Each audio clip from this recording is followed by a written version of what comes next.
దివ్యాంగ శక్తి పథకంతో 12,70,000 మంది దివ్యాంగులు ఉచిత బస్సు ప్రయాణాన్ని వినియోగించుకోనున్నట్లు మంత్రి అచ్చెన్నాయుడు తెలిపారు.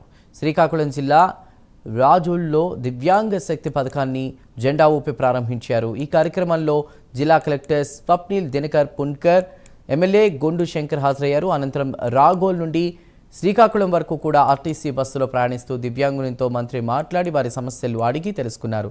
వికలాంగులకు సమాజంలో గుర్తింపు తీసుకొచ్చేది సీఎం చంద్రబాబేనని తెలిపారు.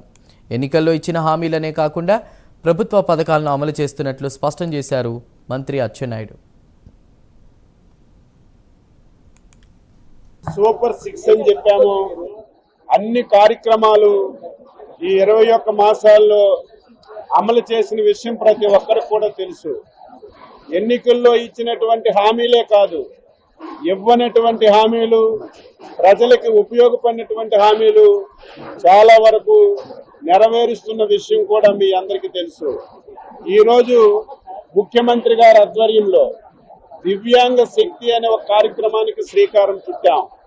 ఎవరైతే ఆంధ్ర రాష్ట్రంలో దివ్యాంగులు ఉన్నారో వీళ్ళందరికీ ఆర్టీసీలో ఉచితంగా ప్రయాణం చేసే అవకాశం ఇవ్వే కార్యక్రమానికి శ్రీకారం చుట్టాం.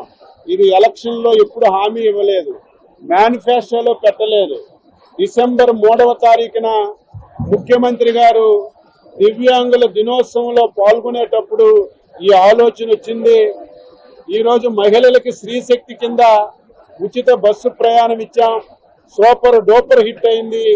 వికలాంగులకు కూడా ఈ పథకాన్ని ఇస్తే చాలా ఉపయోగపడుతుందని ఆ రోజు ఒక నిర్ణయం తీసుకున్నారు.